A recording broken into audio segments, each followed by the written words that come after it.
Reason to Faith.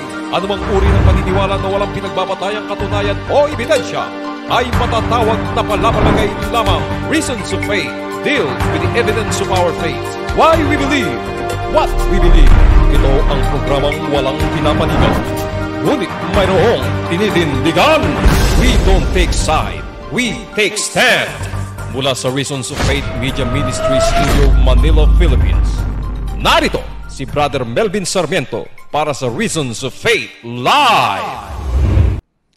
Isang mapagpalang araw ng Biyernes ang ipinapabot na pagbati ng programang Reasons of Faith sa lahat po ng ating mga ginigiliw na taga-subaybay.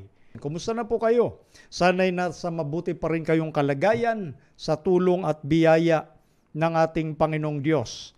Ang ating paksang pag-uusapan ngayon ay may kinalaman, separation of church and state. Yan po yung ating paksang pag-uusapan, yun po yung ating paksang lilimiin at hihimay-himayin. Tayo po muna ay magtalaga sa Panginoon sa pamamagitan ng panalangin. Dakila at banal naming Diyos, kami nagpapasalamat sapagkat niloob ninyo na makapagprograma sa araw at oras na ito. Dalangin namin ang pakikisama ng Santong Espiritu upang maging makabuluhan ang aming gagawing programa at amin po kayo maluwalhati at mabigyan ng lubos na tibay ng pananampalataya ang lahat ng mga kaibigan at mga kapatid na makakasubaybay sapagkat makikita nila ang itinatakbo ng inyong propesiya sa banal na kasulatan kung anong bahagi na po kami ng panahon ayon sa hula na ipinaparating ninyo para ang bawat isa, ang bawat sambahayan ay makapaghanda sa nalalapit na pagdating ng aming Panginoong Hesus at kami po ay maging patuloy na liwanag sa amin pong mga kaibigan at mga kapatiran na kami sasamahan at bibigyan kapangyarihan ng Santong Espiritu para maipaabot ang mga kaganapan ayon po sa inyong salita.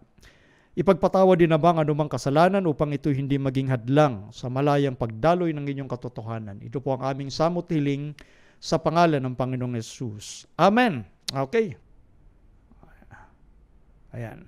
Eto. Etong separation of church and state, napaka-importante po kasi ito sa atin pong Bible prophecy sapagkat ito po yung mga principle na sinasabi sa Biblia. Hindi po natin dito pag-uusapan yung may kinalaman po sa mga technical aspect ng batas.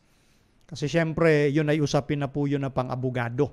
Dito ang ating tinatalakay ay mga principle na sinasabi sa Bible prophecy. No? At yung mga principles na yon na sinasabi sa Bible prophecy ay nagaganap mismo yung kanyang pinaka-essence nung pinag-uusapan na kapanganiban kapag ka magsama ito pong church at state. Kaya madalas naman nating tinatalakayan sa ating series, no? At nung mga nakaraan natin paksa, yan po yung ating ipinapakita po sa inyo. Kaya nga sa ating Bible prophecy, especially sa Revelation chapter 13, yung dalawang uri doon ng beasts or hayop, yung unang hayop na umahon sa dagat at yung ikalawang hayop na umahon sa lupa. Magkaiba po sila. At maging sa katuparan ng mga pinapatungkulan ng mga simbolong yon, magkaiba talaga sila sa prinsipyo. Halimbawa, ulitin-uli natin, yung unang hayop na umahon sa lupa, yan po yung in-enjoy niya na combination of church and state na nagbunga ng persecution sa maraming mga Christians during the Dark Ages from 538 AD to 1798. Yan yung abnormal combination ng church and state na nagagamit nung simbahan ang gobyerno para parusahan at usigin yung mga hindi susunod sa kanyang dogma.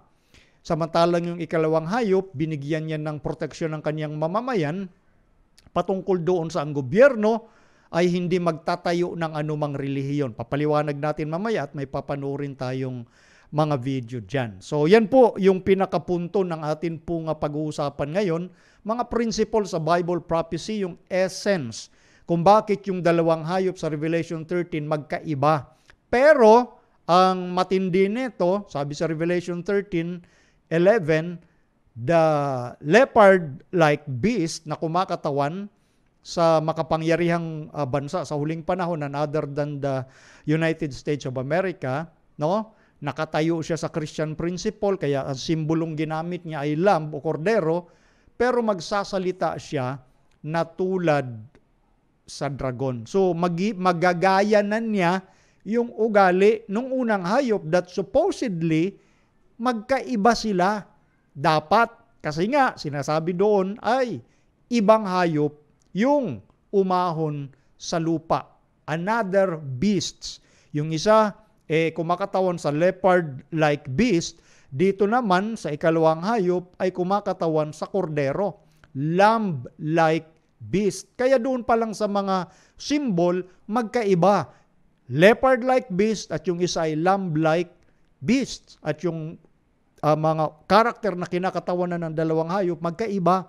Kailang eventually, magsasalita din na tulad sa dragon ang kordero. Yun ang matindi at uutusan niya ang buong lupa. So anong kinalaman nitong usapin ng separation of church and state at yung mga principles na atin pong tatalakayin dito? Kung naalala ninyo nung nakaraang broadcast natin, yung dalawang magkasunod, pinakita natin doon yung mga issue regarding sa religious and civil liberty na on target na talaga. At pinakita din natin, ayon sa Bible, sa Spirit of Prophecy, yung may kinalaman sa sabuatan o conspiracy. Na mayroon talagang conspiracy, sinabi mismo na Ellen White at nasa Biblia din yung mga prinsipyo. Gaya ng binasa natin sa Galatia 2:4 na mayroong talagang infiltration, pumapasok ng lihim, no? Na mga hindi tunay na kapatid. So paano natin sila makikilala? Sa bunga. Yun ang sabi ng Panginoong Jesucristo. Sa bunga. Meaning to say, kapag ang takbo ng kanilang sinasabi o direksyon ay iba sa sinasabi ng Biblia, doon mo sila makikilala. And well, in fact, napakaganda nung ating nagdaang lesson, itong quarterly lesson natin, lalo na nung nakaraang sanglinggo, di ho ba? Tinalakay doon. Yung mahalagang punto. Kaya, eto nga nagtataka ako doon sa ibang mga kapatid na ang tingin na nila sa Papa sa Roma ay mabait na. Saan kaya sa Bible prophecy, maging sa Spirit of Prophecy, na ang masamang puno ay magbubunga ng mabuti? Saan kaya? Na magiging maayos na ang direksyon ng unang hayop ng Revelation 13, ng little horn ng Daniel 7, ng man of sin ng 2 Thessalonians. Diba? Mula sa sulat ni Daniel, ni Juan at ni Pablo, nagkakaisa sila na yung sistemang pinag-uusapan ay magiging kaaway hanggang huli. Kaya nga babakahin nila ang bayan ng Diyos. Didigmain hanggang sa panahon ng ating Panginoong Jesucristo sa kanyang pagdating. Kaya nga tinitipon nila yung mga hari sa lupa, di ba? So ngayon, saan pumapasok sa issue ngayon? Ito po nga pag-uusapan nating separation of church and state. Eto, punta muna tayo doon sa ibang mga talata po ng Biblia, no? Para maiugnay natin itong mga prinsipyong pinag-uusapan natin na lantarang nagaganap. At diyan na nga, since civil and religious liberty on target, malaking kinalaman yan sa usapin ng separation of church and state. Eto, pansinin natin ito. Sa Revelation or Apokalipsis Kapitulo 17, talatang 9, narito ang pag-iisip na may karunungan. Ang 7 ulo ay 7 bundok na kinauupuan ng babae at sila'y 7 hari, ang 5 ay nangabuwal, ang isa ay narito, ang isa ay hindi pa dumarating at pagdating niya dapat magtagal ng sangdaling panahon. Bagamat ito na ipaliwanag na natin doon sa mga paksa natin pong dinala po sa inyo, pinapakita lamang ho dito na itong kapangyarihang ito, itong sistema na ito, na tinutukoy na 7 hari, 7 ulo, 7 bundok. Synonymous yan ha. Huwag ninyong paghiwalayin yung tatlo. Yung 7 ulo, 7 bundok, 7 hari, synonymous yan. Pag nagpaliwanag ka, iisa lang yan. Kasi ang symbol ng 7 ulo, kumakatawan din sa kingdom. Okay? At yung bundok, ganun din kumakatawan sa kingdom. At 7 hari, ganun din kingdom din yon. Ayon sa Daniel chapter 7, verse 17 and 24. Synonymous ito. Itong tatlong ito, wag nating paghiwalayin at hahanapan natin ng mga classical interpretation ng mga Greek na 7 bundok yan dyan sa Roma. Hindi o ganon. 3 yan eh. 7 ulo, 7 bundok, 7 hari. Iisa lang ang tumbok niyan. Okay? Sila din po ay kumakatawan. Iisa yan, kingdom. Okay? Kaharian yan na sinasabi, kinauupuan ng babae. Okay? So ngayon, etong kingdom na ito, kumbaga, ko na lang, ipapastra ko ng dahil tinalakay na rin naman natin to. Sila ikay 7 hari, yung 5 na nga buwal. Tinalakay natin na yung 7 hari ay kumakatawan nga sa kingdom.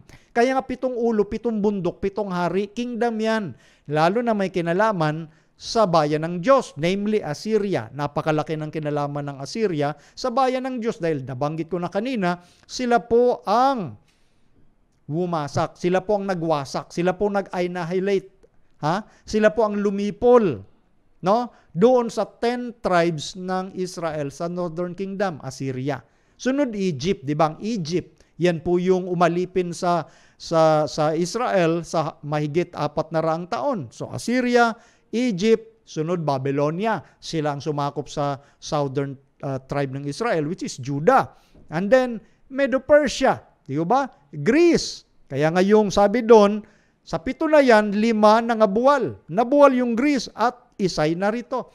Assyria, Egypt, Babylonia, Medo-Persia, Greece. And then sabi sa talata, isay narito. Sino yung nagsulat ng Apokalipsis? Of course, obviously, si Juan. Yung isang kingdom narito. Anong kingdom during the time of John? Rome.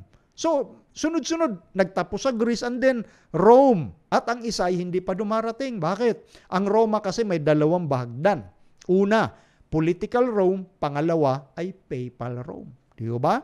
It makes sense. So, yung 7 ulo, 7 bundok, 7 hari, successive kingdoms yun na may kinalamang direkta sa bayan ng Diyos. Kaya ang Assyria, Egypt, Babylon, Medo-Persia, Greece, isay narito, Roma. Ang isay hindi pa dumarating, which is the second phase o ikalawang bahagdan ng Roma, which is papal Rome.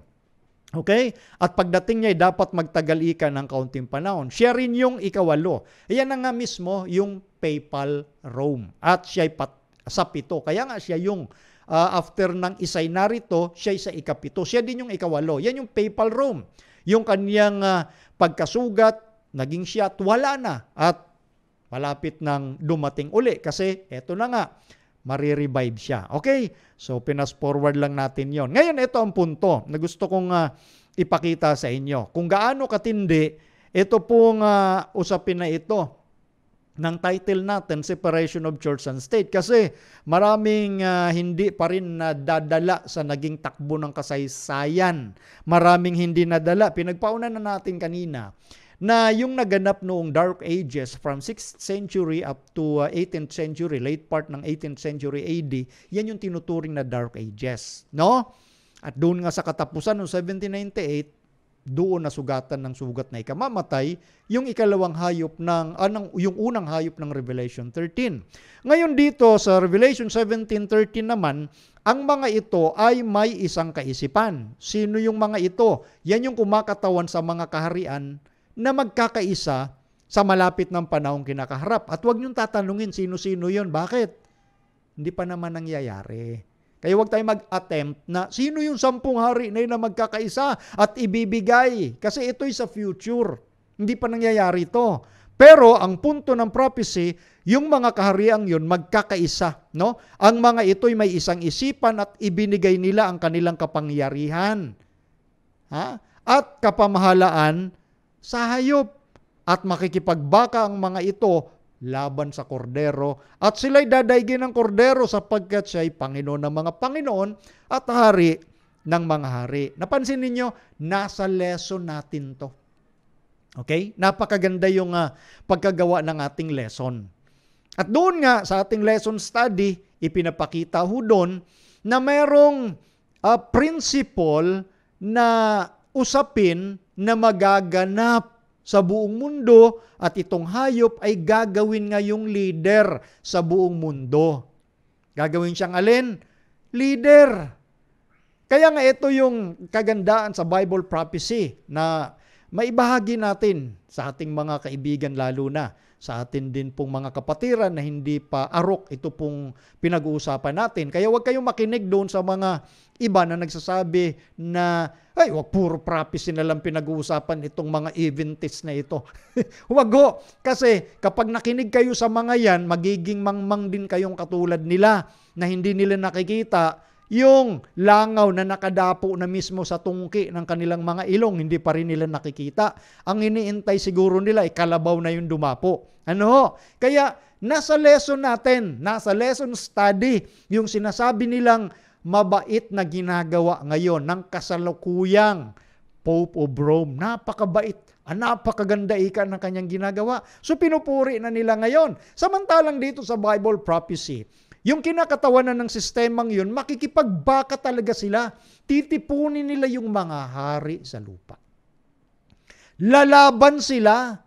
Walang prophecy ho na sinasabi na babait na, gagawa ng mabuti para sa ikauunlad ng mga tao patungo sa kaligtasan. Walang ganon.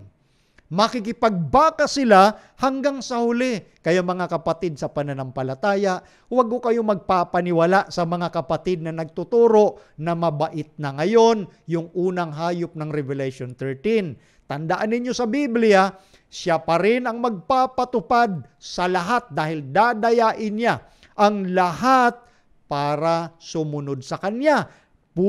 Tutungo doon sa napakamapanganib na gesture na sasambahin nila yung dragon at ang hayop. Kaya nga ito, sabi sa nabasa natin, makikipagbaka ang mga ito. Ayan na, sama-sama na ho sila. Laban kanino? Sa kordero, ang ating Panginoong Jesucristo. Yan ang dapat nating maintindihan sa pinag-uusapan. Huwag ko kayong makinig sa mga haka-haka ng iilan. Ano ho? Dahil mapapahama ko ang inyong mga kaluluwa. O ngayon, eto. So, verse 15, talo na ho tayo sa verse 15 ng Revelation 17. Eto ang sinasabi dyan. At sinabi niya sa akin, ang tubig na iyong nakita na kinauupuan ng patotot. Ito mismo yung pinag-uusapan nating sistema. Yun yung patotot ay mga bayan at mga karamihan at mga bansa at mga wika. Napansin nyo rin dyan sa larawan. Yung babae na kumakatawan sa church, siya yung patotot. Okay? Siya yung whore. Bakit? Nag-aangkin lang siyang relihiyoso. Pero ang totoo, hindi. Kinakalaban niya ang Panginoon. Dinadaya niya ang mga tao sa mundo na pinapalitaw niya sa kanyang outward appearance na siya'y lingkod ng Diyos. Pero hindi. Napansin nyo dyan yung kinauupuan niya? Mga hayop na kumakatawan sa mga kingdoms ng sanglibutan. Meaning, siya ang nagdedirect ng magiging takbo ng sanglibutan. Siya ang mangunguna sa buong mundo. At yan din ang sinasabi sa ating lesson study. Binigyan nga ng parallelism during the time of Emperor Constantine kung paano niya mapagkaisa noon, especially noong 4th century, ang Christians at paganism. At yung naisip nga niya, yun nga yung kanyang batas na may kinalaman sa Sunday keeping. No? Yung civil Blue Sunday law. Yun yung naging paraan niya para mapagkaisa at para isipin ng mga Christian leaders during that time na pagkakataonan nila na ma-convert ang paganism. At yun nga nangyari. Sa halip na ma-convert, nagkaroon ng compromise, mixture. Okay? So, doon nagsimula na mayurakan ang dalisay na doktrina ng Diyos. Dahil nga doon sa combination na yon, na ginawa nila para lang mapabura ng isa't isa. Ibinaba ang standard ng Panginoon. Ganito katindi itong deception na pinag-uusapan sa banal na kasulatan. Kaya nga itong binabanggit dito at pagsasalarawan ng Biblia, siya ang nangunguna. Ito pong patotot, itong false church, doon paano i-direct ang sanglibutan sa pamamagitan ng mga political leaders na ito. O ngayon, dito sa verse 17, basahin natin yung sinasabi dyan. Ito po ang sabi. Sapagkat inilagay ng Diyos sa kanilang mga puso na gawin ang kaniyang kaisipan at mangagkaisa ng kaisipan at ibigay ang kanilang kaharian sa hayop hanggang sa maganap ang mga salita ng Diyos. Eto na. Anong ginawa ng Diyos? Inilagay sa kanilang mga puso. Ito na nga yung pagsasama-sama ng mga world leaders, ng mga political leaders, at itong false church. So, inilagay ng Diyos sa kanilang mga puso na gawin ang kaniyang kaisipan. Kaisipan nino? Netong false church. Meron siyang kaisipan. No? At pinagkaisahan yung kaisipang yon ng mga political or world leaders, mangagkaisa ng kaisipan. Kaya ibigay ang kanilang kaharian sa hayop. Kaya nga dyan sa pagsasalarawan ng Biblia, yung false church, itong babae, ang nagdedirect ng political powers, itong kumakatawan sa mga hayop. Ganyan kaganda ang Bible prophecy. Bible mismo ang nagpapaliwanag ano yung mga symbol na yan. Kingdoms na dinidirect ng false church, ng huwad na iglesia. Kaya ngayon ang binabanggit ko pa ulit-ulit, andyan na yung langaw sa tungki ng inyong mga ilong, hindi pa rin ninyo nakikita. Itong sinasabi ko, patungkol doon sa ibang mga kapatid na iniisip nila mabuti ang direksyon ngayon na ginagawa ng unang hayop ng Revelation 13, ng man of sin ng 2 Thessalonian, ng little horn ng Daniel 7, para dyan sa iba, mabuti yung ginagawa niya ngayon. So, sinasabi nila, dumalabas by principle na ang masamang puno ay nagbubunga ng mabuti. Taliwas sa sinasabi ng Panginoong Hesus na ang masamang puno ay hindi magbubunga ng mabuti. Principle, di ba? Very basic. At nasa Bible prophecy. Bakit natin nililigaw yung mga kapatid at pupurihin nyo ngayon? Yung kasalukuyang leader sa Roma, pupurihin ninyo na mabuti yung kanyang ginagawa. Etong sinasabi ko, dinidiin ko ito sa mga kapatid na ganun ang pag-iisip. So dito nga, malamang kapag nagtuloy-tuloy kayo sa ganyang uri ng pag-iisip, magkakaisa kayo, no? Ng mga political leaders nitong false church sapagkat nagkaroon sila ng isang isipan. Nang mangagkaisa ng kaisipan. Naku po, mapanganib ho yan. Kaya ingat ho kayo. O ngayon, dito sa huling talata, at ang babae, itong false church na iyong nakita ay ang dakilang bayan na naghahari sa mga hari sa lupa. Eto nga, mismong Biblia mismo nagdiin na siya nga ang naghahari sa mga hari. Yung pagsasalarawan ng babae ang nakaupo doon sa hayop na kumakatawan sa mga political leaders, sa mga kaharian dito sa mundo. Siya ang nagdidirect ng affairs kung saan tutungo ang mundo. Pero ang tingin ng iba, mabuti ang kanyang ginagawa. Hindi nila nakikita yung panganib doon sa pag-iisip na yon dahil sila na rin mismo nadaya dahil ang kanilang isipan ay nais nilang ibigay din sa kaisipan nitong false church.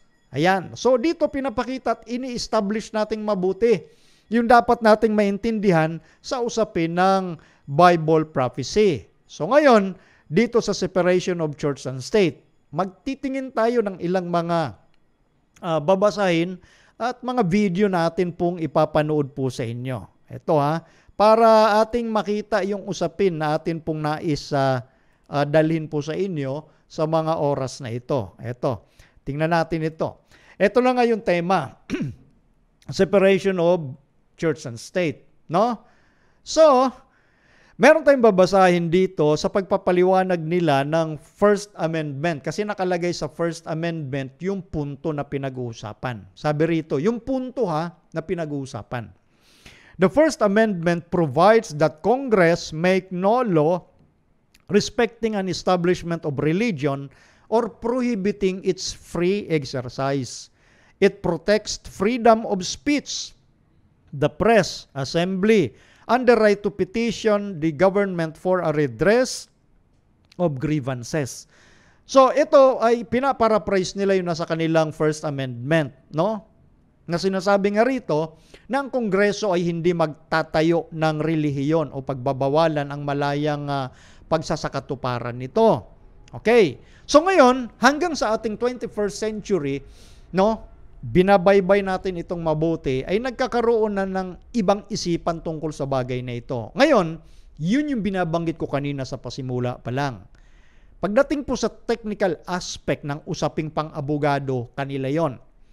Pero ang ating pag-uusapang punto, yung sinasabi mismo ng Diyos na naganap sa kasaysayan. Balikan uli natin yung nangyari during the Dark Ages o madilim na kapanahunan, nakalagay yan sa naging takbo ng kasaysayan. Hindi nakatago yan. Kaya nga, binasa na natin yun, nire-recite natin po sa inyo. Na yun nga yung ginawa, no, ng mga kapapahan during the Dark Ages na i-persecute or usigin ang mga taong hindi susunod sa Papa sa Roma. Ginagamit nila ang gobyerno para usigin yung hindi susunod sa Pope of Rome. Sa papalit-palit ng mga papa during that time, ganon yung masasamang karanasan na nararanasan ng mga taong ang gusto lang sundin ay yung sinasabi ng Diyos sa Biblia. Yan nga yung abnormal na kombinasyon ng church and state, meaning nakikialam o pinapayagan ng gobyerno na gamitin sila ng simbahan na yon. Gumamit sila ng puwersa para usigin ang mga tao, na yan din ay sinasabi si Daniel 7:25. Yung mga banal ng kataas-taasan, lilipulin nila. They will persecute the saints of the Most High. Ang problem nga, nagamit ng simbahan ang gobyerno. Yan yung naging takbo ng kasaysayan sa Western Europe o sa Roma. Yan yung naganap. At doon sa paglitaw ngayon ng batang-bata pa lang na bansang Amerika, tingnan nyo lumubog yung kapangyarihan ng kapapahan noong 1798. Dahil sa panahong yon, nakalagay naman sa kasaysayan na tinanggal ng French leader na si Napoleon Bonaparte yung kasalukuyang Pope during that time, 1798. Inutusan niya yung kanyang general na si Louis Alexander Berthier. Pinasok nila ang Roma noong February 10, 1798 at tinanggal sa pwesto yung Pope during that time. No? Nawalan siya ng influence at kaya ngayon yung sinasabi sa Bible prophecy na sugatan siya ng sugat na ikamamatay. But the point na sinasabi natin dito, yung malagim na naging karanasan ng mga tao, especially mga protestante, ay dahil sa abnormal na pagsasama ng simbahan at ng gobyerno. Yun yung punto na sinasabi sa Bible prophecy. Wala namang kasundaluhan ang Pope of Rome. Kaya nga gumamit siya ng gobyerno. Dahil napaka-impluwensya ng kapapahan during that time na pinag-uusapan ng madilim na kapanahunan. That's why sa pagbangon ng batang-bata pang Amerika, yun yung punto na nagbigay siya ng proteksyon sa kanyang mamamayan. Yun mismo yung target ng tinatawag na First Amendment that Congress shall make no law respecting the establishment of religion. Ang Kongreso ay hindi magtatayo ng relihiyon. Hindi siya magtatayo at papabor sa isang relihiyon. Kaya nga binibigyan ng kalayaan ang bawat mananampalataya na isakatuparan at paniwalaan nila yung gusto nilang paniwalaan. Hindi mo dapat sikilin o supilin yung ibang paniniwala ng ibang pananampalataya. Ang gobyerno ay walang papaborang relihiyon. Yun yung punto sa Bible prophecy. Pero sinasabi din ng Bible prophecy, especially in Revelation 13, magkakaroon uli ng combination ng church and state. Wala nang tinatawag na paghihiwalay. Bakit? Uutusan ng gobyerno ang buong lupa, Revelation 13 verse 12, uutusan ng gobyerno ang buong lupa, especially itong ikalawang hayop, nasambahin ang unang hayop. Therefore, mangyayari uli ang abnormal combination ng church and state. Mga kapatid, mga kaibigan, huwag ko kayong paligaw. Maraming mga usapin ngayon technically sa usapin ng batas, sa usapin ng separation of church and state. Pero ang punto, nasa Bible prophecy, nasa history, ang naging masaklap na kalagayan ng mga tao na inusig dahil sa abnormal na pagsasama ng church and state. Yun yung ating sinasabi rito. Kaya pag nagsama uli yan, mangyayaring yuyurakan na naman yung atin pong kalayaan, the liberty of conscience. Kaya nga dyan sa ating tinatalakay, binibigyan lang noon sa pagbangon ng Amerika, binibigyan niya ng proteksyon ang kanyang mamamayan. At yun nga, ito ang sinasabi rito na kaya hindi magtatayo ang gobyerno. Hindi magpapasa ang Kongreso ng batas na magtatayo ng relihiyon o pagbabawalan ang pagsasakatuparan nito. May papanood po ako sa inyong video. Pakinggan nyo po ito. Ito ay maigsi lang. Ating bigyan ng komentaryo itong punto na ito sa sinasabing separation of church and state. Ito. You're in a conversation about church and politics and someone says the separation of church and state means churches shouldn't talk about political issues. What would you say? Now, doon sa puntong yon na binabanggit siya sa unang bahagi na hindi daw pwedeng pag-usapan yung mga political issues ng isang church, no? Pero gaya ng binanggit ko sa inyo kanina, yung punto kung bakit meron ganung uri ng proteksyon na binibigay ang bansang Amerika sa kanyang mamamayan dahil may masamang kaganapan nga. Yun yung pinag-uusapan natin during the Dark Ages. No? Tuloy natin yung sinasabi dito. Pakinggan nyo po itong mabuti. We all agree that there shouldn't be a government religion. Those have been common throughout history. And America stands for the idea that government shouldn't force you to believe anything. Yun. Napansin nyo po yun? Yun yung punto na sinasabi niya dito sa unang bahagi. Ulitin natin ha. Eto. And the idea that government shouldn't force you to believe anything. Yun yung punto that the government should not force you to believe anything. Yun yung proteksyon na binibigay sa mamamayan. Ng gobyerno, hindi ka dapat pilitin, puwersahin na paniwalaan mo yung anumang bagay na hindi mo pinapaniwalaan. Yan yung pinag-uusapan nating separation of church and state. Tuloy lang muna natin. Yan yung punto na sinasabi natin na walang dapat mamumuwersa kung ano man ang paniniwala mo. Hindi mo dapat gagamitin ang puwersa mo as government para usigin ang mga tao dahil nangyari na nga sa kasaysayan yan dahil sa pangunguna ng kapapahan noon. Anything or punish you because of what you do believe. You're in a conversation about church and to be separate. But does that mean the prohibits religious organizations or even religious you to believe anything or punish you because of what you do? Yan. Or parusahan ka dahil sa iyong ibang paniniwala. Hindi dapat ganon. Kasi nga ito ay ginawa ng kapapahan during the Dark Ages.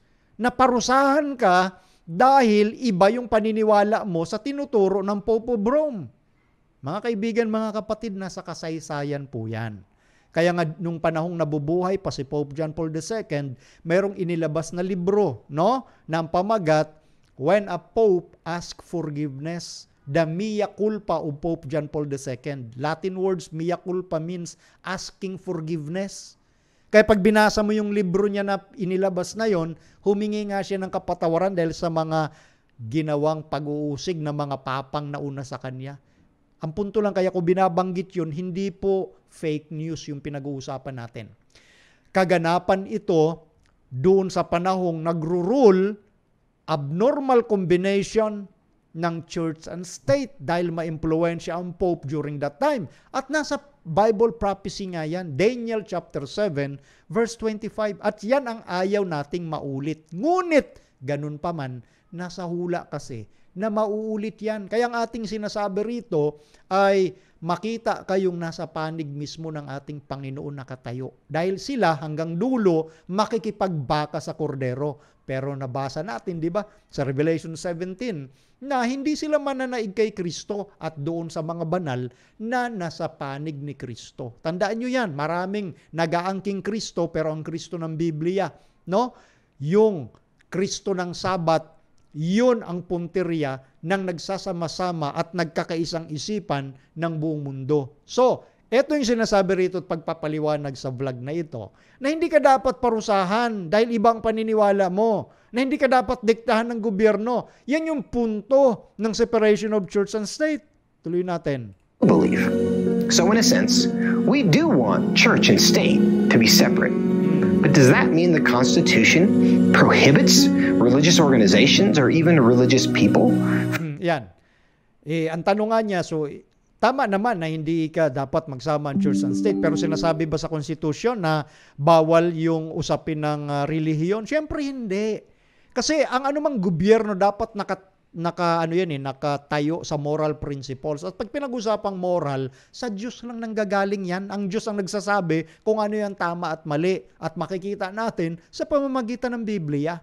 So, balikan lang muna natin yung sinasabi niyang punto rito. Dahil hindi yan yung issue na atin gustong ipakita. Prohibits religious organizations or even religious people from talking about state to be separate. Yeah. But does that mean the Constitution prohibits religious organizations or even religious people? Hindi naman pinagbabawalan ng konstitusyon.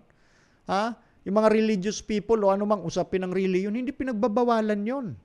Pero ngayon, yan ang dinadali nilang punto. Kagaya nung pinakita ko sa inyong video mula mismo sa mayor ng New York na si Mayor Adams.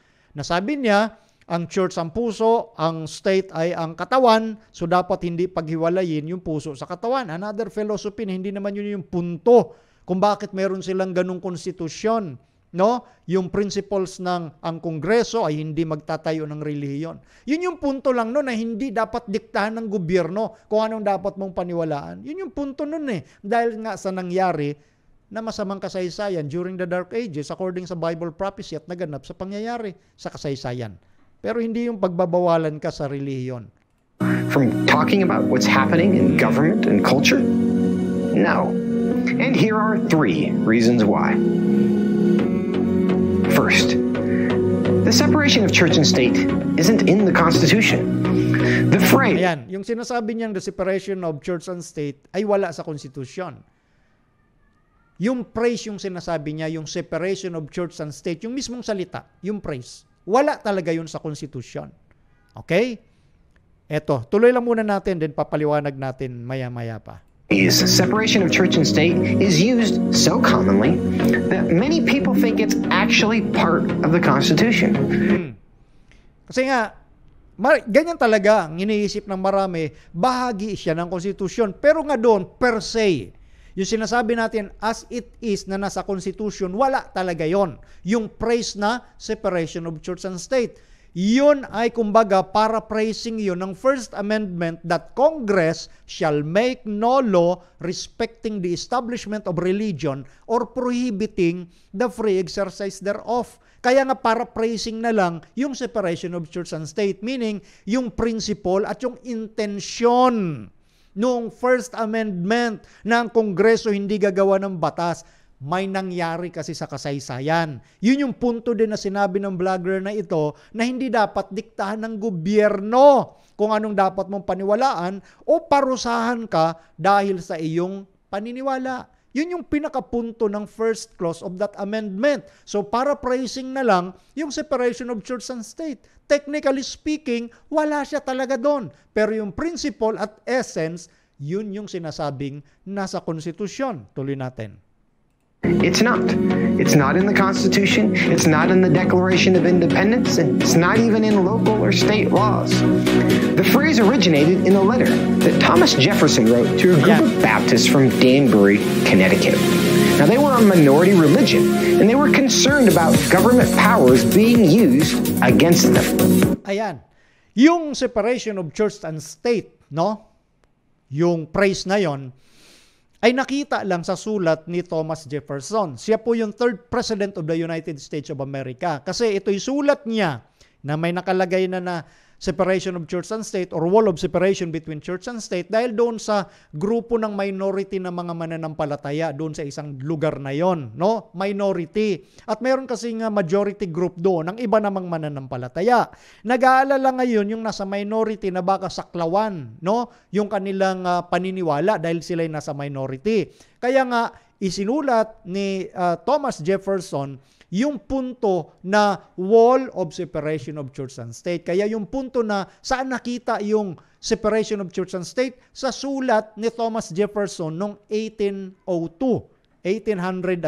Tuloy lang muna natin. President Jefferson wrote to them saying, "Believing with you that religion is a matter which lies solely between man and his God, that he owes account to none other for his faith or his worship, the First Amendment has built a wall of separation between church and state." Yan. Balik natin ng konti. Yan. Yan yung sulat ni Thomas Jefferson, no? That religion is a matter which lies solely. Yung relihiyon, no, ay nasa pagitan lang yan ng tao at ng kanyang Diyos, no? That he owes account to none other. Wala siyang pananagutan sa iba. Kasi ang relihiyon, yan ay nasa pagitan mo at doon sa Diyos na pinaniniwalaan mo. Wala kang pananagutan sa iba, sa pananampalataya ng iba o sino pa man, kung sino ang sinasamba mo. At yan yung sinasabi nga niya, the First Amendment has built. Yun yung interpretation na ngayon ni Thomas Jefferson doon sa First Amendment that Congress shall make no law respecting the establishment of religion. Sinasabi niya na yung First Amendment na yon ay nagtayo ng pader na nakapagitan sa church and state. So pinapaliwanag ng third president na ito ng Amerika, yung punto na yon. Yung essence ng separation of church and state ay nakabatay sa First Amendment. Kasi hindi ka nga pwedeng utusan ng gobyerno na paniwalaan mo ito o parusahan ka dahil hindi yan ang paniniwala mo. Yan yung punto ni Thomas Jefferson at binigay niya yung sulat na yan noong 1802 doon sa grupo ng mananampalataya na nasa minority doon sa lugar na yon. Na hindi sila pwedeng sagkaan yung kanilang paniniwala at parusahan sila kung hindi naman yun ang kanilang paniniwala. Kasi nga, itong mga pinag-uusapang ito may previous na history, which is yun nga yung persecution ng nagpapalit-palit na mga papa sa Roma during the Dark Ages na pinarurusahan nila yung ibang paniniwala kaysa sa kanila. Okay? Sana na kukuha natin yung mga puntong church and state. See, the phrase separation of church and state is a paraphrase of the First Amendment. And to the extent there is a separation of church and state, its purpose is the exact opposite of what we often hear. Okay. So, yun yung punto na gusto ko lang kunin dito sa vlogger na ito. At na-define naman ng maayos yung mga unang bahagi ng pinag-uusapan. Kaya nga technically, wala nga doon sa kanilang constitution yung phrase na separation of church and state. Kaya binabanggit ito yung kumbaga parang paraphrasing ng First Amendment. Puntahan natin yung isa. Yung isang ipapanood ko dito sa inyo, ito mismo ay professor din ng batas. Ito ha? Ito. Pakinggan nyo po ang sasabihin nitong professor na ito sa usapin ng separation of church and state. Ito. Almost everyone has heard of the doctrine of the separation of church and state. Most Americans believe that it's in the United States Constitution. But there is no such phrase in the Constitution. Yan. Diba? Yan din yung sinasabi ng unang pinakinggan natin. Karamihan daw o marami sa mga Americans naniniwala na yung separation of church and state ay nasa constitution nila. Ang sinasabi niya dito technical, yung words mismo na pinaliwanag na rin natin kanina, wala talaga yun doon. Okay? So, yung praise lang doon, yung wala. Pero itutuloy niya yung paliwanag na halos pareho din doon sa ating unang narinig. Pero may mga ilang punto na gusto akong iparinig sa inyo sa sinasabi nitong professor. Constitution. And there never was. For a simple reason. The founding fathers never intended for church and state to be completely separate. Ayan. Dito siyempre, hindi tayo a-agree kasi nga ang ating pinag-uusapang punto ay yung prophecy ng Bible. Hindi dapat tayo maligaw doon sa pundasyon. Kasi siyempre, ang tinatalakay niya na dito, history lang nung kanilang mga founding fathers. At diyan ay sinasabi niya na hindi intensyon ng kanilang founding fathers yung punto ng separation of church and state. Sabi niya yon. Pero ang pinupunto natin dito, yung naganap na kalupitan sa kasaysayan at yung sinasabi ng Biblia dahil sa abnormal na kombinasyon ng church and state na diyan ay naaabuso ng isang relihiyon ang gobyerno na gamitin niya para abusuhin yung mga taong hindi naniniwala sa kanya. Hindi nila natural pinapaliwanag kasi wala naman sila sa usapin ng prophecy. Pero I totally disagree dun sa sinasabi niya na yon. Of course, na hindi yun ang intention ng founding fathers na separate yung church and state completely. Kasi doon sa punto na completely, gaya ng binanggit ko na rin kanina, hindi naman binabawal sa kanilang konstitusyon yung usapin ng pag-usapan mo ang pananampalataya mo o magkaroon ka ng sariling paniniwala o yung moral foundation ng iyong governance ay nakabatay, of course, sa gusto ng Diyos. Hindi naman yun binabawal sa konstitusyon. Ang binabawal dito ay magamit ang gobyerno para utusan ka na ito lang ang paniwalaan mo at parusahan ka dahil hindi yan ang paniniwala mo. Yun yung punto. Kaya nga sinasabi natin, huwag tayo magpaligaw. Ulitin ko lang ha. Ulitin ko lang uli. Sinabi niya. The founding fathers never intended for church and state to be completely separate. They saw religion, specifically religions based on the Bible, as indispensable to the... Of course. Yung religion na nasa Bible, hindi mo pwedeng ihiwala yan sa taong nangangasiwa sa gobyerno. Hindi kasi nga yun yung punto. Kung bakit meron silang ganong First Amendment na ang Kongreso ay hindi magtatayo ng relihiyon. At yun din ang sinasabi at assurance ni Thomas Jefferson doon sa grupo ng minority na merong wall, pader na nakapagitan dyan na hindi kayo pwedeng pilitin kung hindi nyo naman yun pinapaniwalaan. Yun yung punto lang dun eh. Hindi naman binabawal na maging relihiyoso ang isang politiko. Hindi binabawal yon. Ang punto uli, para madali kasi makalimot ang iba, ang punto uli, hindi pwedeng gamitin ng gobyerno ang kapangyarihan niya para pilitin ka sa hindi mo pinapaniwalaan at parusahan ka sa iyong paniniwala. Yun yung punto lang nun eh. Tuloy natin. The moral foundation of the nation they were creating. Yes. So where does that phrase come from? Indispensable to the moral foundation of the nation they were... Correct. Indispensable talaga yung relihiyon. Naniniwala ako doon sa sinabi niyang yon. Pero, gaya ng binanggit natin, yung issue kasi, yung history kasi, may naganap sa kasaysayan.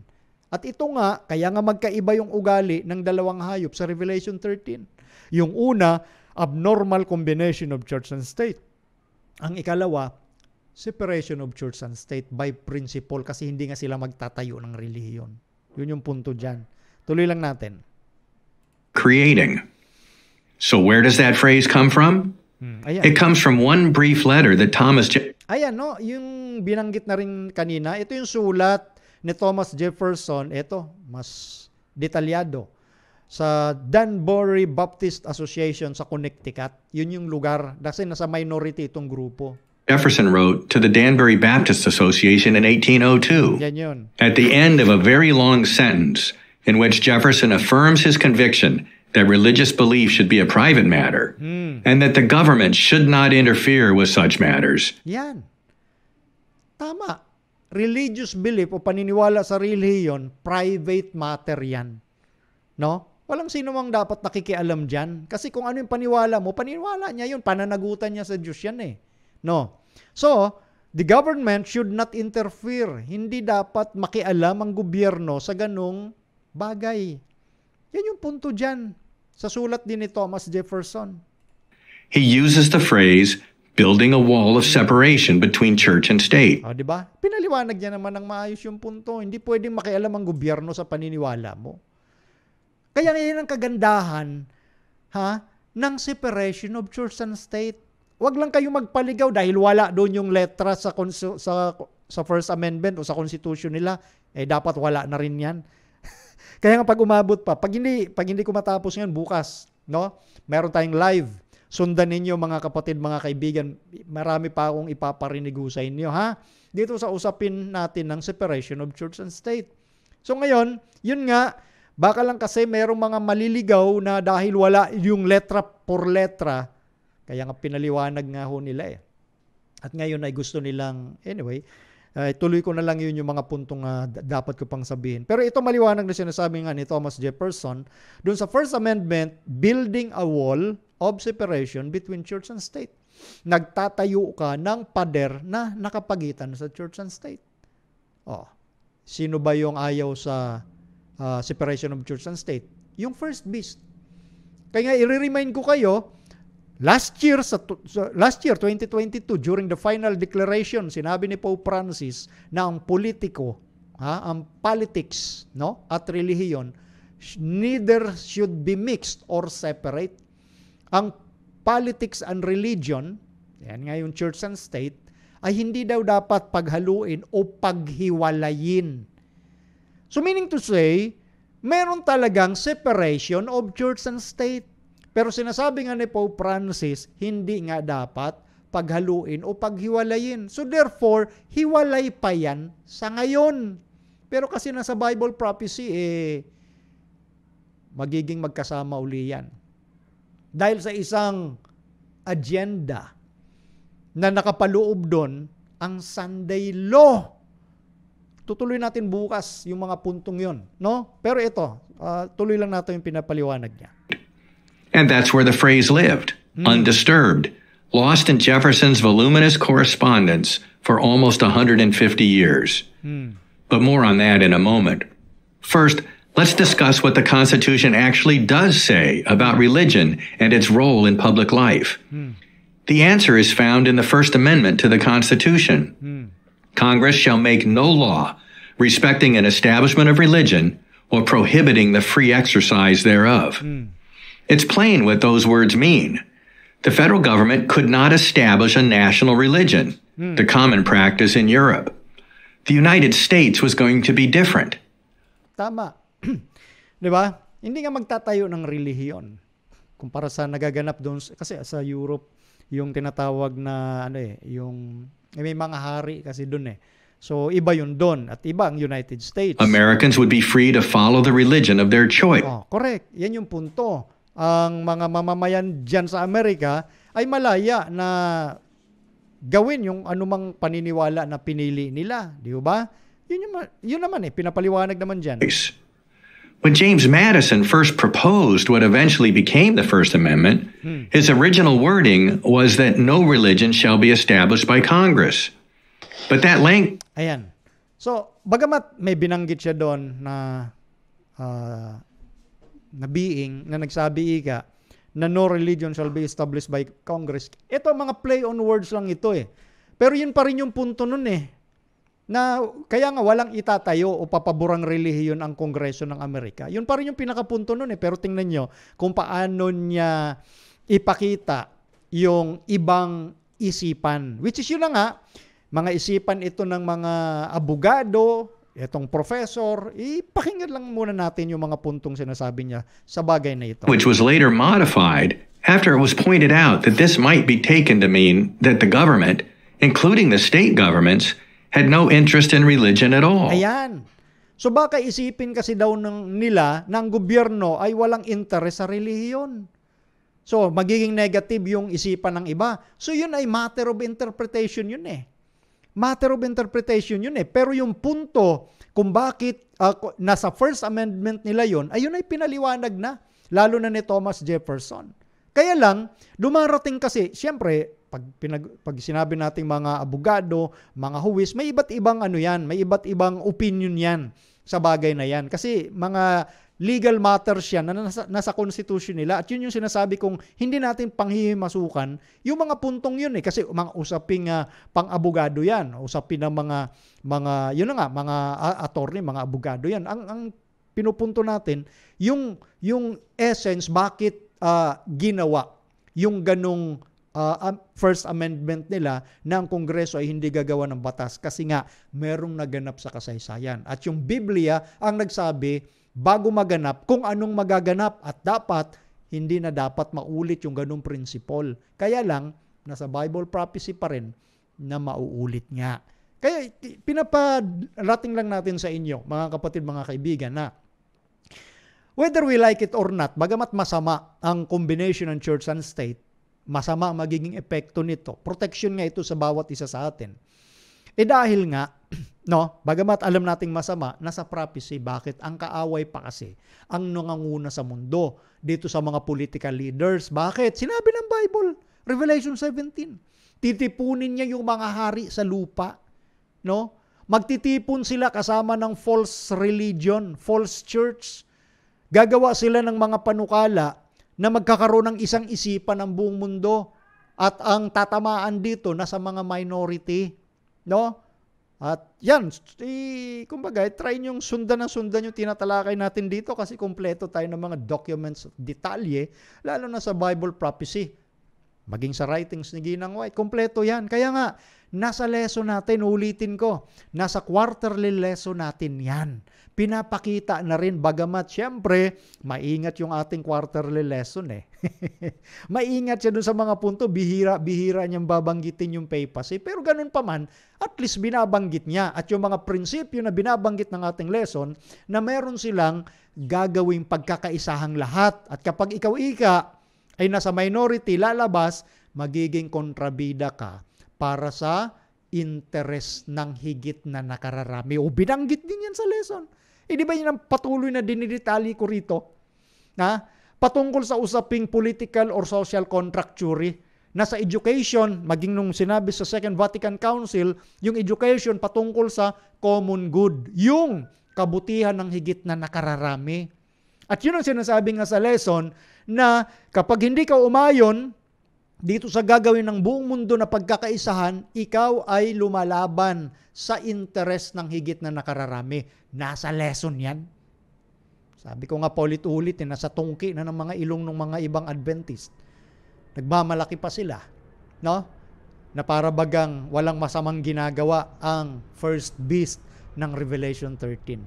Kaya nga medyo, kumbaga mapanganib para sa kanila yon, at ang akin lang ditong layunin sa iba nating mga kapatid na huwag kayong magpaligaw, ha? Huwag kayong magpaligaw kasi ay may mga kapatid talaga na hindi totoo. Ayon sa Galatia 2:4, mga hindi tunay na kapatid na pumapasok ng lihim sa atin. Ang tawag doon sa ibang salita, infiltration. Hindi rin sila naniniwala doon. Kasi daw wala namang ebidensya. Natatawa lagi ako doon eh. Yung tipong paniwala nila, yung tipong ang kriminal aamin sa krimen na kanyang gagawin. Ganon sila mag-isip. Kaya ang concern ko, ulitin ko sa mga kapatid na huwag kayong padaya na bumait na ang first beast ng Revelation 13 at maganda ang plano niya sa mundo.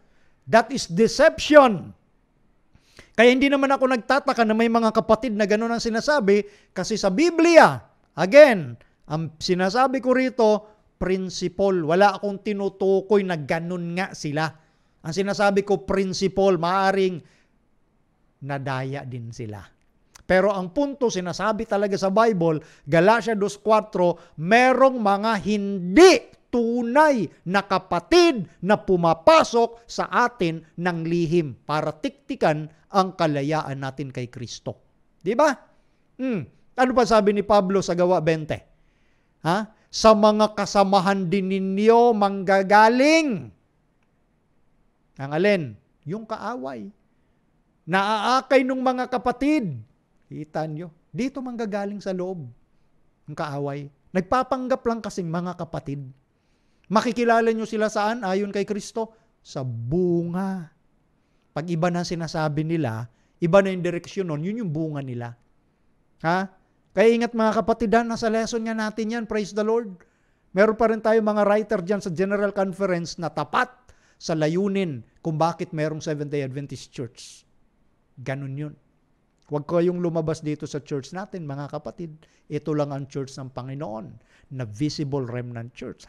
Paalala ko po yan sa inyo. So again, balik na dito sa atin pinapakinggan dito. So, Baka ikaisipin ng iba dahil diyan sa sinabi nung isa na no religion shall be established by Congress, which is play on words lang para sa akin yan eh. Nilalaro lang yung mga salita. Pero yun nga yung punto na binanggit na rin ni Thomas Jefferson. Naglalagay ng proteksyon. Proteksyon yung nilalagay niya na hindi pwedeng diktahan ng gobyerno na paniwalaan mo yung gusto niya at hindi ka pwedeng parusahan dahil iba ang paniniwala mo. Yun pa rin yung punto. Ang sinasabi lang dito dahil sa play on words na yung gobyerno, baka isipin ng iba, ay walang interes sa relihiyon. Hindi naman yun yung punto na pinag-uusapan sa kabuuan dyan. Tuloy natin. The founders did not want this. As George Washington said in his farewell address, religion and morality are indispensable supports of our political prosperity. Tama. Washington's view remained the prosperity. Tama yan. Yan sinasabi ng first president ng Amerika sa kanyang farewell address. Religion and morality are indispensable supports of our political prosperity. Totoo yan. Kasi dapat yung gobyerno, di ba, ang sinasabi sa Daniel 2:21, lahat ng gobyerno dito sa mundo, Diyos ang nagtatayo. Siya ang nag-aalis ng mga hari. Siya ang nag-uupo ng mga hari. Meaning, kalooban lahat ng Panginoon, no? Yung mga nagaganap sa mundo, pero ang tiyak, siya pa rin may control. Kung may masamang hari dyan, no? Choice niyang maging masama. Pero binibigyan siya ng Diyos ng pagkakataon na nakatatag sa morality. At ito ngayon sinasabi nga dito ni George Washington na ang relihiyon at moralidad ay indispensable supports. Talagang magkakasama yan. Kasi kapag ikaw ay nagiging puno ng anumang bayan, dapat nakaugat ka sa Diyos. At iba naman yung punto ng First Amendment dahil nga ang binabatay ko ito hindi sa pagiging lawyer kundi sa naganap sa kasaysayan at sa sinasabi ng Bible prophecy na yan ay proteksyon ng Amerika. Ang First Amendment that Congress shall make no law respecting the establishment of religion. Hindi gagawa, no? Ang Kongreso ng batas na magtatayo ng relihiyon. O sabihin natin, papaboran yung ibang relihiyon. Hindi yun yung punto ay proteksyon yun sa mamamayan na magkaroon siya ng malayang uri ng paniniwala. Pero, yun na nga, ang gobyerno dapat nakaugat ang iyong puso at moralidad sa kabutihan at moralidad na tinuturo ng Diyos para umunlad ang iyong bansa. Yan yung political prosperity. Uunlad ng maayos ang bansa kapag kay may takot sa Diyos yung leader dyan. Kaya nga, iba yung punto naman na atin pong dinadala ho rito sa atin hong pinag-uusapan. Pero ito na nga, nagbabadya na at on target na talaga dahil nasa Revelation 13, especially sa verse 12, na uutusan ng second beast ang buong mundo na sambahin ng unang hayop. Can you imagine? Ang political leader, makikialam na, no? Nauutusan niya ang lahat na sambahin yung unang hayop. Di ba yan ang ginawa noon ni Haring Nebuchadnezzar ng Babylon? Yun yung panganib na magsama ang church and state. Dahil uutusan ka ng gobyerno na paniwalaan mo yung hindi mo pinapaniwalaan at parurusahan ka dahil hindi mo sila sinunod. Yun ang delikado. Pero dito wala tayong tutol na ang anumang political leaders dapat nakaugnay sa relihiyon at morality. Tama yun eh. Washington's view remained the nation's view throughout the 19th century and into the 20th. But that changed in 1947. Ayan.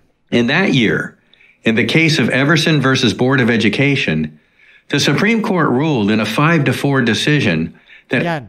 Meron siyang sinasite dito na, ito na, yung kumbaga decision ito ng Supreme Court. Ang Supreme Court naman ang pinakamataas na kumbaga nag-interpret nung batas. Kaya nga Supreme kataas-taasan. So ito, kino-quote niya, ay ito yung mga naging decision noon. Kaya ngayon 5-4, siyempre sa siyam na judges dyan, 5 yung umayon doon sa issue na pinag-uusapan.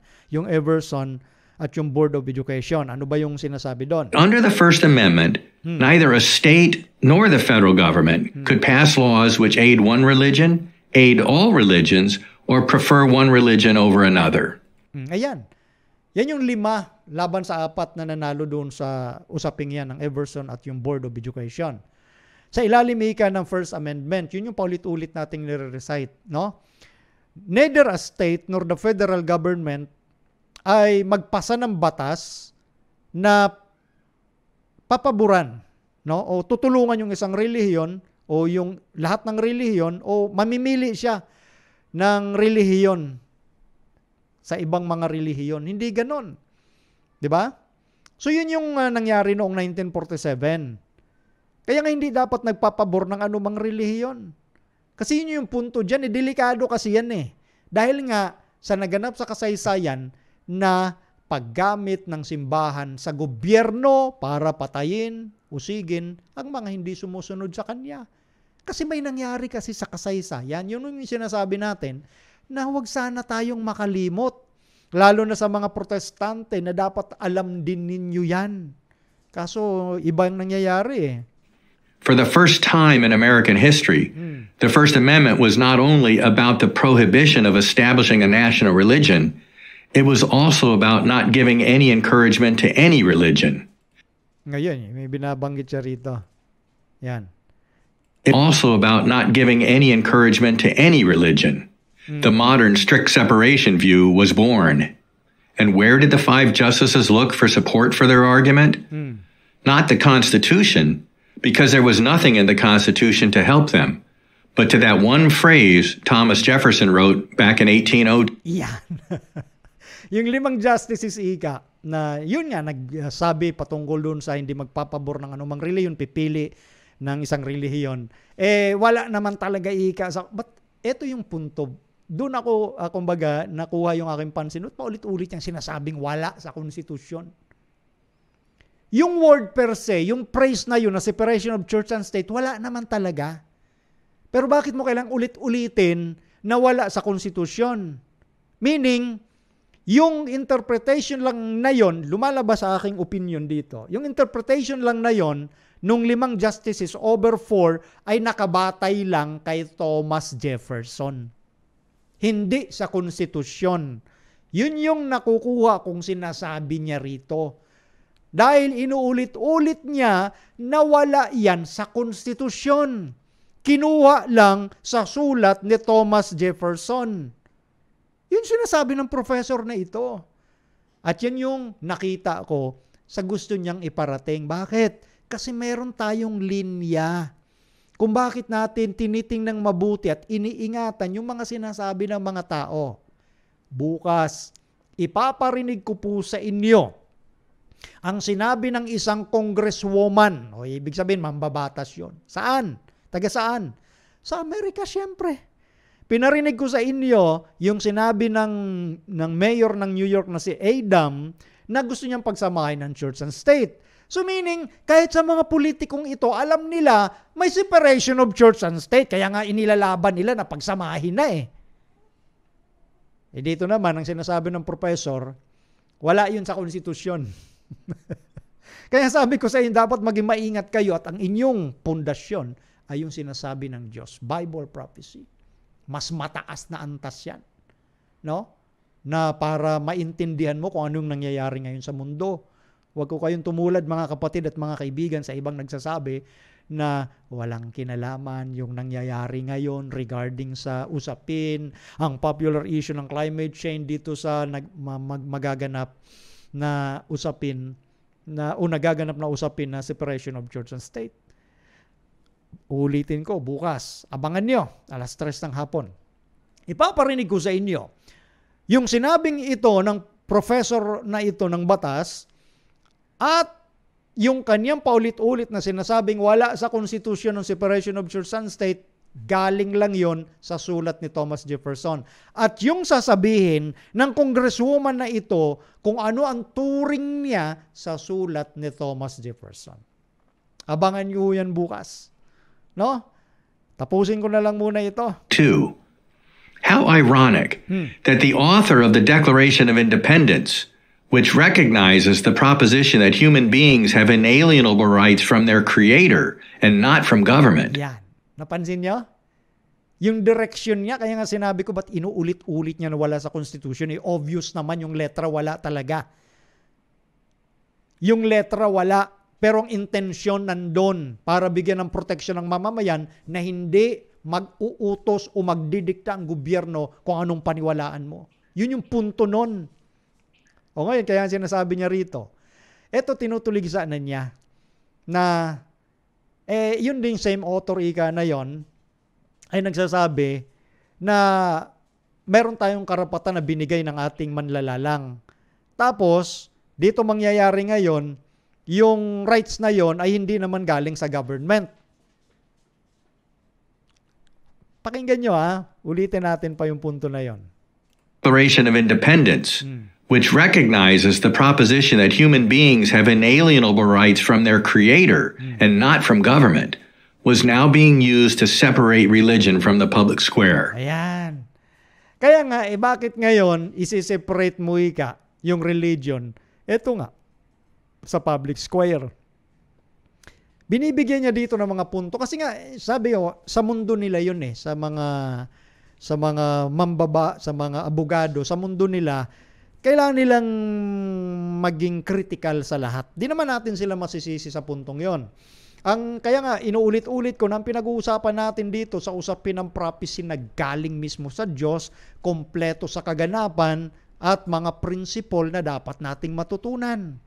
Kasi ito ay likot na ng kanilang isip ito na palalabasin na dapat yung usapin ng separation of church and state na wala naman doon sa kanilang konstitusyon ay dapat, ang punto lang, gaya ng sabi ni Pope Francis, neither to be mixed or separated.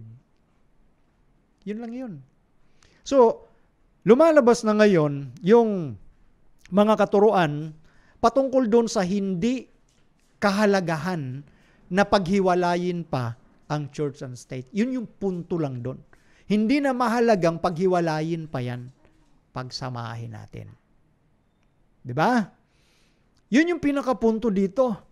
Kaya nga dinadala yung iba't ibang isipan na baka naman isipin ng iba dahil sa wall of separation of church and state, isipin nila, wala ikang pakialam ang gobyerno sa usapin ng relihiyon, hindi dapat Diyos nga ang nangangasiwa dyan. Mixed up na ho yun, pinaghahalo yung mga principle sa ibang punto at doon sa protection ng First Amendment. Nabatay yung ilaw natin. Saksak mo nga anak. Tapos na rin ho tayo. Ayan. For Jefferson and the other founders, religion was central to the entire American project. Totoo.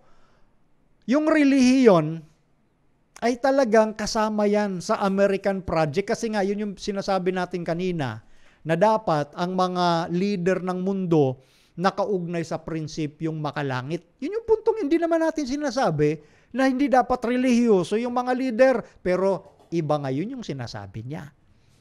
Na parang pinalalabas, dapat hindi relihiyoso yung mga leader na dapat hindi nakaugnay sa Diyos. Hindi yun yung punto. Di ba? Ngayon, tuloy natin. The Declaration of Independence and the Constitution are just two of countless examples where the government acknowledges its debt to God. Tama naman yun. Di ba? Ang direction niya kasi, ito yung binabasa ko nga sa kanya Kaya nga kanina, binanggit ko na sa inyo yun Ang binabasa ko sa kanya, dapat hindi yung magkaroon ng paghihiwalay ang church and state. Yun din ang direction niya. Kasi nga dito sa mga sinasabi niya na yung mga leaders, political leaders, kumikilala na sila ay may utang sa Diyos. Siyempre naman.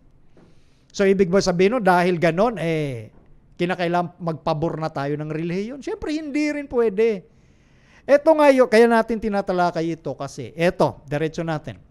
Etong kasalukuyang bango ng Pope of Rome na tinitingala na ng lahat ng hindi naman siguro lahat, pero halos lahat ng political leaders, kasi nasa Bible naman tinitipon yung mga hari sa buong sanglibutan para tipunin sa pagbabaka laban sa kordero. Okay? So, sinasabi nga dito, yung mga bagay na patungkol doon sa dapat hindi na magkasama o hindi na paghiwalayin ang church and state. Kasi nga ang gobyerno natin, may utang sa Diyos yan, sa kanyang pamamahala. Kaya maunlad yung bansa. Totoo yun. Dapat nakaugnay talaga doon.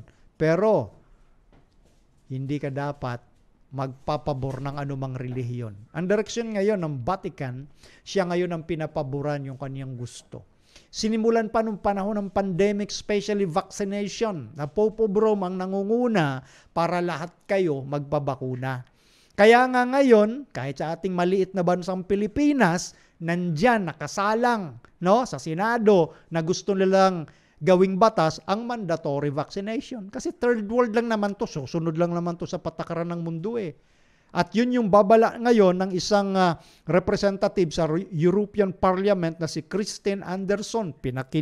Pinanood ko po sa inyo yung kanyang sinabi na may plano ang gobyerno na ibigay ang kapangyarihan sa World Health Organization if in case na may dumating na panibagong pandemic, ang WHO na ang magsasabi kung anong dapat gawin. Iyan nga ang gusto nila, bakuna sa lahat eh.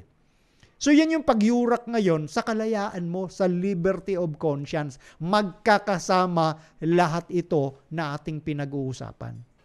Kaya nga nagbigay warning ang European representative na yon sa mga kasamahan niyang sa European Parliament.